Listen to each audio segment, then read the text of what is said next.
Hello friends, welcome to my channel. I would advise all of you that before watching my explanation, you must go and watch this movie in the theater. In today's video, we will know the story of the film, so there is a spoiler ahead. Before watching it, you must subscribe to the channel. In the beginning, far away in the Snow Kingdom, Bowser proceeds to acquire this kingdom. Bowser's army consists of Koopa troop, whose leader is Kamek, King of Penguins. King leads his army of penguins into battle when Bowser and his Koopa troop attack. However, he and his army fail, as Bowser and Kamek easily overpower them. The Bowser sets fire to the Snow Kingdom and melts the castle. Bowser got the power of a superstar. Now he became more powerful. Next, Mario and Luigi quit their job at the Wrecking Crew with Spike and spending all their savings on a TV commercial where they explain how they will save Brooklyn by tending to all their plumbing needs. This has been Mario's big dream, and Luigi has always been supportive of him. But their father doesn't feel the same way. In fact, his father believes Mario is just bringing Luigi down with himself.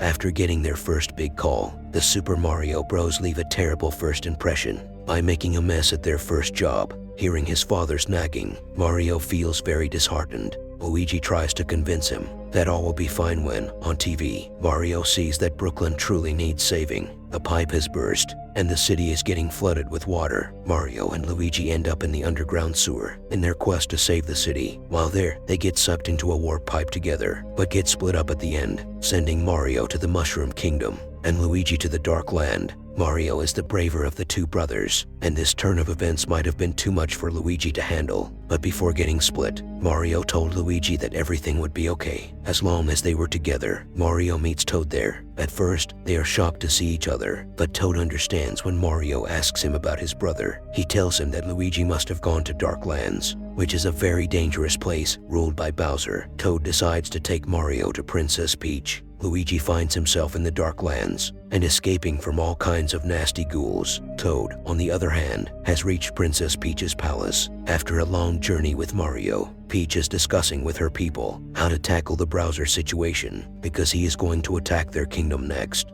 Peach's kingdom is full of innocent toads who aren't the greatest fighters. She decides to join hands with the Jungle Kingdom and lead their army into the battle against the tyrant Bowser. Meanwhile, Peach sees Mario and knocks him down. She is surprised to see a human being. He explains the whole situation and how he reached here. Mario needs to find a way to rescue Luigi, and Peach needs to stop Bowser. After listening to the whole incident, both agree to help each other, but Peach asks him to prove himself first. He has to clear the level. We look at the Mario game, which is quite difficult. First of all, Peach crosses this difficult path and does this work very easily. Now it's his turn. She gives him a mushroom. After eating that, he becomes more powerful and big. He starts his game, but he fails in it. Peach advises him to use his wits along with his strength. Mario tries to complete that game the whole night, but somewhere he loses at some point. It's morning and Mario is about to end the game, but he is caught by a monster. Peach encourages him and says that no one can do it at once. Mario and Peach eventually work together to try and find Luigi and save him from Bowser, but they'll have to recruit some help along the way before they can. Bowser seeks to marry Peach and will destroy the Mushroom Kingdom using a superstar if she refuses. Meanwhile, some ghouls are taking Luigi to Bowser. Peach and Mario move through a pipeline. Toad also insists on going with them. And finally, all three start their long journey. Mario is missing his brother. When he reaches a sunflower spot, Peach takes the power of Sunflower. Mario says it does not seem that she belongs here. Peach came here in childhood. Luckily, she found mushrooms here. They adopted her and brought her up. And when she became capable, they made her a princess. Mario thinks she may be from Earth. Peach says she could be from anywhere in the universe where many galaxies exist. On the other hand, Luigi is presented to Bowser. Bowser tells his desire to marry Princess, but someone looking like Luigi has interrupted him. On torturing him, he admits Mario is his brother. He later trapped in a cage, suspended high above lava in Bowser's castle, along with the Penguin King and his army, Illumali, and some Koopas. On the other hand, Toad, Peach, and Mario reach Jungle Kingdom. A monkey takes them to the king in his cart. King Cranky Kong, the ruler of the aforementioned kingdom, says that he'll agree to Peach's terms if they can defeat his son, Donkey Kong. Peach says that it's a bad idea, but since Mario is desperate to get Luigi back, he agrees to get in a ring with Donkey Kong. And, as expected, Mario gets pulverized by the mighty Donkey Kong. Peach reminds Mario that Cranky Kong has littered the floating Coliseum with power-up boxes, and he can use them to defeat Donkey Kong. Initially, even that doesn't go well. However, as soon as Mario gets the cat suit, which gives him super agility and sharp claws, he manages to defeat Donkey Kong. Hence, Cranky Kong is left with no other option but to stand beside Princess Peach. Peach praises Mario a lot. After this, Peach, Mario, and Cranky Kong plan to defeat Bowser. For this mission, they need carts. News of this union reaches Donkey Kong, and he ambushes Peach, Toad, Mario, King Cranky Kong, Donkey Kong, and their troops on the Rainbow Road with his Koopa army. The heroes put up a great fight, but the Koopa general and his massive war machine proved to be too much for them to handle, especially when he sacrifices himself to destroy part of the Rainbow Road. This causes Mario and Donkey Kong to plummet into the ocean,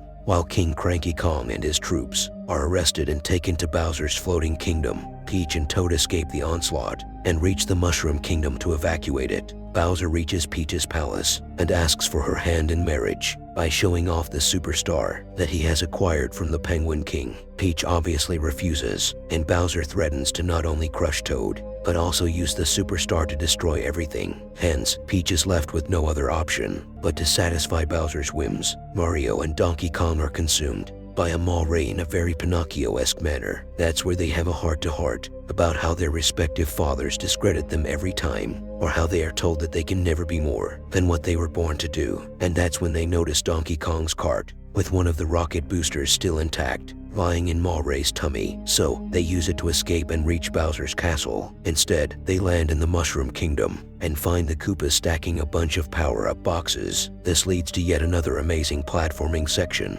through which Mario acquires a Tanuki suit, which gives him the power to fly extremely fast. And he and Donkey finally get to Bowser and Peach's wedding ceremony. Peach manages to stall Bowser by using the ice flower, which has the power to freeze things that Toad had hidden in her bouquet. In the meantime, Donkey Kong stops the lever that's lowering all the prisoners into molten lava as a ritualistic sacrifice, and Mario saves Luigi from falling in after his cage has been partly melted. Seeing Peach's closeness with Mario, Bowser bursts out of his icy confinements and unleashes a Banzai Bill, which is a massive, sentient, bullet-looking bomb on the Mushroom Kingdom. Mario flies after it in an attempt to reason with it, which is simply hilarious. But as he realizes that it's not going to stop, he hits it in the eye so that it goes after him. That works, and he leads the Banzai Bill into a warp pipe. It kind of explodes, but it also increases the gravitational pull of the warp pipe, thereby causing Bowser's entire kingdom to be transported to Brooklyn. Angered out of his mind, Bowser starts to beat up Mario. His friends push back, while Mario takes a breather at a restaurant. Upon seeing the plumbing advertisement he made with Luigi, he decides to join the fight again. So does Luigi, and the two of them get a hold of the superstar and become invincible. This allows them to defeat not only Bowser, but his entire Koopa army. Peach stuffs a mini mushroom, which reduces the eater's size in Bowser's mouth and imprisons him in a jar, while King Cranky Kong acknowledged Donkey Kong's worth when he was saved by his son. Mario and Luigi's father do the same after he sees his sons in action. At the end of the film, we see that Mario and Luigi are living together in the Mushroom Kingdom and working as plumber because the place is full of pipes. Technically, there are 2 bonus scenes, but I'll count the 4th wall breaking. Lumily talks about whether the movie has ended, or if we are stuck in a dark void of despair and existential crisis as a 3rd one. In the mid-credits scene, we see Bowser singing yet another song, dedicated to Peach in his normal voice, as he laments about how he and Peach could have been together. And, for a brief second, it does seem that he has regained his original size and is planning to attack the Mushroom Kingdom again.